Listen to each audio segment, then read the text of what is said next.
प्रिय दर्शकों, एक बार फिर आपका स्वागत है हमारे YouTube चैनल अनमोल टॉक्स में। कि हमारा मन भला शांत कैसे होगा। हमारे मन में तो तरह तरह के विचार चल रहे हैं। हम काम कुछ और करना चाहते हैं, लेकिन हमारा मन हमसे कुछ और ही काम करवा लेता है। इससे पहले कि आप अपने मन को शांत करने का प्रयास करें, यह जानना जरूरी है कि मन का व्यवहार शांत होने वाला है ही नहीं। अगर मन शांत होने वाला हो सकता है तो इस दुनिया में सभी के मन शांत हो गए होते और हर कोई अपना जीवन सुखी सुखी बिता रहा होता। फिर ना कोई हंगामा होता और ना ही किसी तरह की कोई तकलीफ। सभी का जीवन खुशी खुशी बीत रहा होता। फिर ना तो आप और ना ही मैं पैसे कमाने के पीछे भाग रहे होते। समस्या तो यह है कि हम ज्यादा से ज्यादा चीजें इकट्ठा करना चाहते हैं, क्योंकि हमें लगता है कि हमारे पास जितनी ज्यादा चीजें होंगी हम उतना ही सुखी रहेंगे। लेकिन वास्तविकता तो यही है कि बाहर की किसी भी चीज में कोई सुख नहीं है और ना ही उनमें कोई दुख है।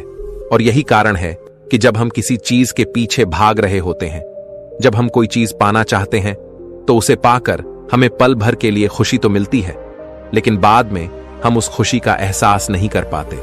वह खुशी दुख में परिवर्तित हो जाती है और इसी प्रकार से हम एक चीज से दूसरी चीज, दूसरी से तीसरी चीज के पीछे लगातार भागते रहते हैं, क्योंकि हमें ऐसा ही लगता है कि यदि हम वह चीज पा लेंगे तो हम सुखी हो जाएंगे। लेकिन वास्तविकता में वही सुख हमारे दुख का कारण बन जाता है, जिस कारण हमारा मन बेचैन रहने लगता है।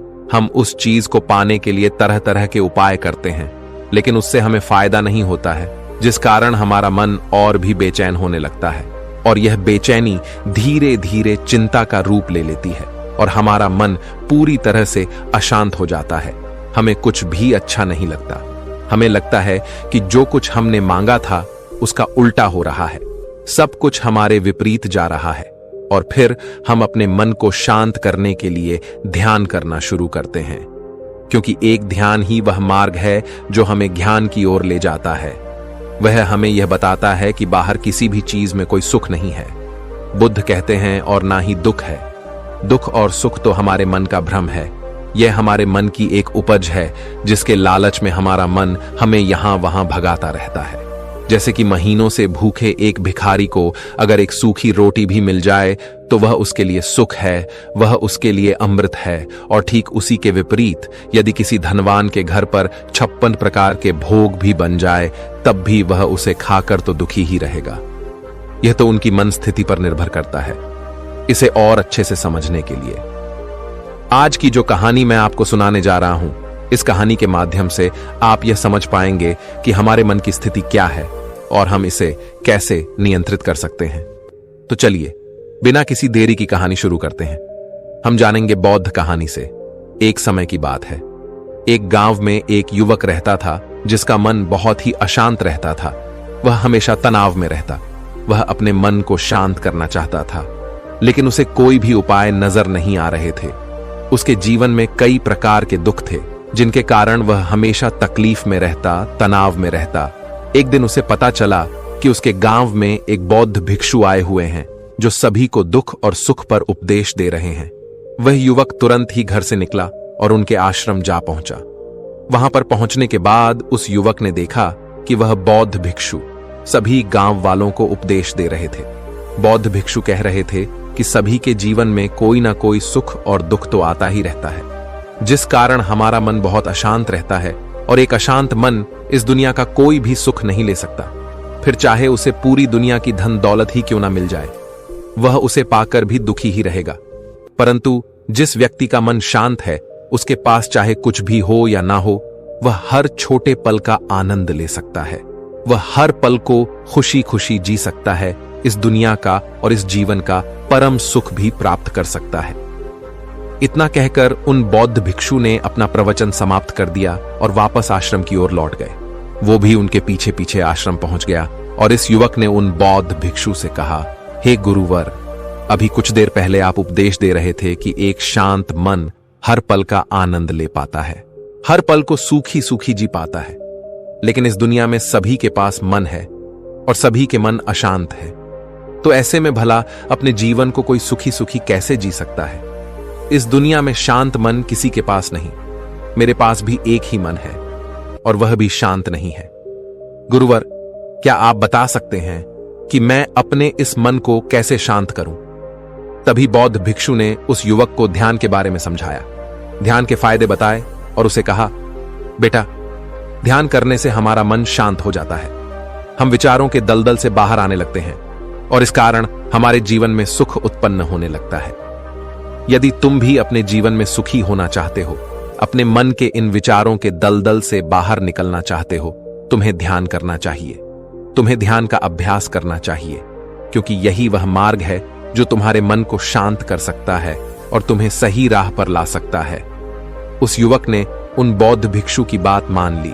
उस युवक ने उन बौद्ध भिक्षु को प्रणाम किया और वापस घर चला गया। घर पहुंचने के बाद उसने ध्यान करना शुरू किया। वह रात भर ध्यान करता रहा, लेकिन उससे उसे कोई लाभ नहीं हुआ। इसका कारण वह अगली सुबह फिर से उन बौद्ध भिक्षु के पास पहुंचा और उन बौद्ध भिक्षु से कहता है, गुरुवर, आपके कहे अनुसार मैंने रात भर ध्यान किया है, लेकिन उससे मुझे कोई लाभ नहीं हुआ। मेरा मन तो अभी भी अशांत है। आप तो कह रहे थे कि ध्यान करने से हमारा मन शांत हो जाता है। तभी वह बौद्ध भिक्षु उस युवा से कहते हैं, ध्यान कोई एक बार करने की चीज नहीं है, यह तो अभ्यास है और धीरे धीरे समय के साथ मन शांत होता जाए। इस पर वह युवक कहता है, हे गुरुवर, मेरे पास इतना समय नहीं है। मुझे कोई ऐसा मार्ग बताइए जिससे जल्दी जल्दी मेरा मन शांत हो जाए और मैं खुशी खुशी अपना जीवन जीने लग जाऊं। ऐसे तो मेरा बहुत समय बर्बाद हो जाएगा। मुझे कुछ ऐसा बताइए गुरुदेव, जिससे मेरा मन आज के आज और अभी शांत हो जाए, जिससे मैं सुख की अनुभूति कर पाऊं, मुझे सुकून मिले। उस युवक की यह बात सुनकर बौद्ध भिक्षु मुस्कुराने लगे। उन्होंने उस युवक से कहा, बेटा, मेरे पास तुम्हारे लिए कुछ ऐसा है जिससे तुम्हारा मन अभी के अभी शांत हो जाएगा। इतना कहकर वह बौद्ध भिक्षु अपने आश्रम में गए और अंदर से एक घड़ा लेकर आए और उस युवक को थमा हुए कहते हैं, जाओ और पास की बह रही उस नदी से इस घड़े में पानी भरकर लाओ। उन बौद्ध भिक्षु के इतना कहने के बाद उस युवक ने वह घड़ा हाथ में ले लिया और नदी की तरफ जाने लगा। उसके बाद मन ही मन सोच रहा था कि लगता है यह गुरु पागल हैं, इन्हें कुछ नहीं पता। भला यह घड़ा मेरे जीवन में शांति कैसे ला सकता है, यह मेरे मन को शांत कैसे कर सकता है। लेकिन उसके पास और कोई रास्ता नहीं था, जिसके कारण उसने घड़ा लिया और पास वाली नदी के पास पहुंच गया। उसने उस नदी में से उस घड़े में पानी भरना शुरू किया, लेकिन जैसे ही उस व्यक्ति ने उस घड़े को नदी से बाहर निकाला तो उस युवक ने देखा कि उस घड़े के चारों ओर छोटे छोटे छेद है, जिससे पानी तेजी से बाहर की ओर निकल रहा था। उसने लगातार कई बार प्रयास किए, लेकिन काफी बार कोशिश करने के बाद भी वह उस घड़े को पूरा नहीं भर पाया और थक हार कर उन बौद्ध भिक्षु के पास वापस लौटा और क्रोधित होकर कहता है, गुरुवर, आपने यह कैसा घड़ा दिया है? इसके चारों तरफ तो छेद है, भला मैं इसमें पानी कैसे भरकर ला सकता हूं? जब भी मैं पानी भरता हूं, इस घड़े के छेद से सारा पानी बाहर निकल जाता है। इस घड़े को मैं पूरा नहीं भर सकता। तभी वह बौद्ध भिक्षु उस युवक को शांत कराते हुए कहता है, बेटा, शांत हो जाओ। तुम्हें तुम्हारे प्रश्न का जवाब ही तो दे रहा हूं, और यदि तुम क्रोधित अवस्था में इस जवाब को सुनोगे तो इसे समझना तुम्हारे लिए मुश्किल हो जाएगा। इसलिए शांत हो जाओ और मेरी बात समझने का प्रयास करो। यह जो घड़ा मैंने तुम्हें दिया है, इसे अपना मन समझो, और मन केवल दो ही प्रकार से शांत हो सकता है। पहला यह कि तुम उसे लबालब पूरा भर दो और उसमें कुछ भी और आने जाने की जगह ना बचे। क्या तुम इस घड़े को इस प्रकार भर सकते हो? इस पर वह युवक कहता है, हे गुरुवर, मैं इस घड़े को लबालब नहीं भर सकता, क्योंकि जब भी मैं इसमें पानी भरता हूं, सारा पानी तो छेद से बाहर निकल जाता है। तभी वह बौद्ध भिक्षु उस युवक से कहते हैं, ठीक इसी तरह हम भी अपने मन को कभी नहीं भर सकते। हम जितना इसमें डालते जाएंगे, वह सब कुछ हमारे शरीर के द्वारा बाहर आता रहेगा, फिर चाहे वह क्रोध हो, प्रेम हो या फिर दया। हम जो भी अपने अंदर आने देते हैं, वही हमारे अंदर से बाहर भी आता है।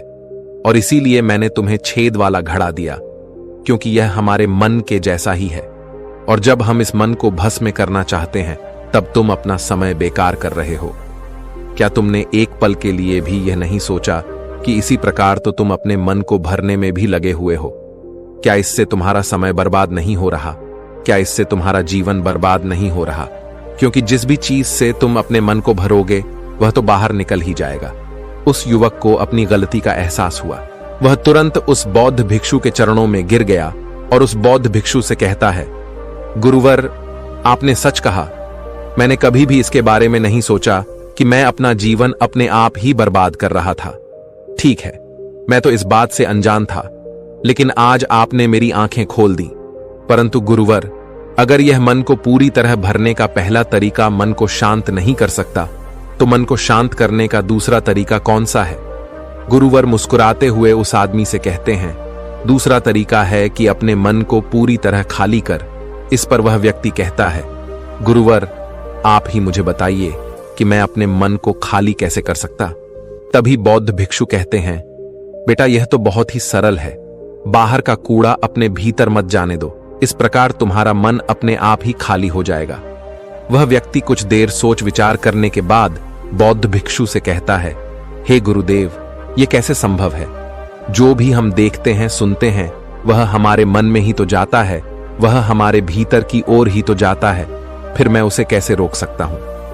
इस पर बौद्ध भिक्षु मुस्कुराने लगे और उस युवक से कहते हैं, बेटा, मैं तुम्हें यही तो समझाने का प्रयास कर रहा हूं कि मन को केवल ध्यान से ही जीता जा सकता है और एक दिन ध्यान करने से कुछ नहीं होने वाला। हमें इसके लिए समय देना होगा, हमें इसके लिए धैर्य रखना होगा, इसका निरंतर अभ्यास करना होगा। आगे बौद्ध भिक्षु उस युवा से कहते हैं, बेटा, क्या तुम्हें प्यास लगी है? युवक कहता है, हां गुरुवर, मुझे बहुत जोरों की प्यास लगी है। इस पर उन बौद्ध भिक्षु ने उस युवक को पानी पिलाया और कहा, ये लो, पानी पी लो, इससे तुम्हारी प्यास बुझ जाएगी। लेकिन मुझे एक बात बताओ, क्या आज पानी पी लेने से फिर तुम्हें कभी प्यास नहीं लगेगी? तुम कभी फिर मुझसे पानी नहीं मांगोगे? इस पर वह युवक कहता है, गुरुवर, आप कैसी बातें कर रहे हैं?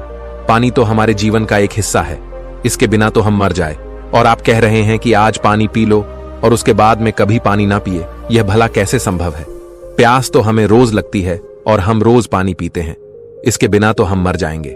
तभी बौद्ध भिक्षु मुस्कुराते हुए उस युवक से कहते हैं, ठीक इसी प्रकार एक दिन के ध्यान से हमारा मन शांत नहीं हो सकता। उसे भी रोज भूख लगती है और उसे रोज रोज हमें आहार भी देना पड़ता है, उसे भी रोज पानी पीने की जरूरत पड़ती है, और ठीक उसी प्रकार हमें हर दिन ध्यान करने की भी जरूरत पड़ती है। और जब हम निरंतर ध्यान करते हैं, इसका अभ्यास ऐसे करते हैं, तो देखते ही देखते हमारे मन की भूख शांत होने लगती है और एक समय पर हमारा मन सारे विचार उत्पन्न करना बंद कर देता है। तब वह बाहर से कुछ भी ग्रहण नहीं कर पाता और जो कोई भी विचार हमारे भीतर है, वह सारे विचार देखते ही देखते समाप्त हो जाते हैं और इसी प्रकार धीरे धीरे हमारा मन शांत होने लगता है। आगे वह बौद्ध भिक्षु उस युवक से कहता है, बेटा, तुम ही तो कह रहे थे कि तुमने रात भर ध्यान किया है, लेकिन उसके बाद भी तुम्हारा मन शांत नहीं हो रहा। बेटा, तुम चाहो तो 1 घंटे के लिए ध्यान कर सकते हो, चाहो तो पूरा दिन भर तुम ध्यान करो, लेकिन इसका लाभ भी तुम्हें उतना ही मिलेगा। मान लो तुम 1 दिन के लिए ध्यान करते हो, तो इससे तुम्हारे मन को भी शांति केवल कुछ समय के लिए ही मिलेगी। यह हो सकता है कि वह 1 घंटे के लिए शांत रहे या फिर केवल कुछ क्षणों के लिए, लेकिन वह शांत अवश्य होगा। लेकिन जैसे ही उसे फिर से भूख लगेगी, वह फिर से अशांत हो जाएगा और फिर से यहां वहां भागने लगेगा और वह अपने विचारों की तलाश में आगे बढ़ेगा, क्योंकि उसे भी तो भूख लगी है, उसे भी तो खाना चाहिए, उसे भी तो पानी चाहिए। जैसे कि जब तुम्हें भूख लगती है, तुम शांत हो जाते हो, क्योंकि तुम्हें भोजन चाहिए, पानी चाहिए, ताकि तुम अपने पेट की भूख को मिटा सके और तुम्हें शांति मिले। इस पर वह युवक कहता है, आप सत्य कहते हैं, मैं ही गलत था, मेरी ही गलती है। मैं अपने मन को अवश्य शांत करके रहूंगा, फिर चाहे इसके लिए मुझे कितना भी समय क्यों ना लग जाए, मैं भी उस सुख को प्राप्त करके ही रहूंगा। मैं इस खाली घड़े में पानी भरकर अपने जीवन को बर्बाद नहीं करना चाहिए। मैं अपने मन को शांत करके ही रहूंगा, मैं अपने मन को पूरी तरह से खाली कर दूंगा। इतना कहकर उस युवक ने उन बौद्ध भिक्षुओं को प्रणाम किया और वापस अपने घर की ओर लौट गया। दोस्तों, हम लोगों के जीवन में भी कई प्रकार की समस्याएं हैं और हम उन समस्याओं का समाधान करना चाहते, और अंत में हमें जो मार्ग मिलता है वह ध्यान है। हम ध्यान तो करना चाहते हैं, लेकिन हम उसके परिणाम को तुरंत पाना चाहते हैं। जब हम शुरू में ध्यान करते हैं तो हमें उसका कुछ भी लाभ नहीं मिलता और हमें लगता है कि यह व्यर्थ है। दोस्तों, हम लोगों के जीवन में भी कई प्रकार की समस्याएं हैं और हम उन समस्याओं का समाधान करना चाहते और अंत में हमें जो मार्ग मिलता है वह ध्यान है। हम ध्यान तो करना चाहते हैं, लेकिन हम उसके परिणाम को तुरंत पाना चाहते हैं। जब हम शुरू में ध्यान करते हैं तो हमें उसका कुछ भी लाभ नहीं मिलता और हमें लगता है कि यह व्यर्थ है, इससे हमें कोई भी फायदा नहीं होने वाला, क्योंकि हमें तो सब कुछ जल्दी चाहिए। लेकिन वास्तविकता तो यही है कि ध्यान सब्र और समय मांगता है और साथ ही उसे शांति भी चाहिए। परंतु हम इतने अशांत हैं कि हमारे भीतर यह तीनों चीजें नहीं है। इसीलिए अपने भीतर धैर्य पैदा करें। जब आपके भीतर धैर्य पैदा होगा तभी आप सब्र, समय और शांति के महत्व को समझ पाएंगे और फिर आपका समय चाहे कैसा भी क्यों ना चल रहा हो, आप हर समय खुश रहना सीख जाएंगे। अगर आपका मन अशांत है तो यह किसी और के हाथों में नहीं है कि वह आपके मन को शांत कर सके। यह तो आपके हाथों में है कि आप अपने मन को किस प्रकार और कितनी देर तक के लिए शांत कर सकते हैं। दोस्तों, आपने आज के इस वीडियो से क्या सीखा वह मुझे आप कमेंट में बता सकते हैं। इसी के साथ उम्मीद है कि आपको आज की वीडियो पसंद आई होगी, तो इस वीडियो को उस इंसान को शेयर करें और उसी के ठीक बाद चैनल को सब्सक्राइब करें। तो चलिए फिर मिलते हैं ऐसी एक और नई वीडियो में। तब तक के लिए अपना ख्याल रखें। धन्यवाद।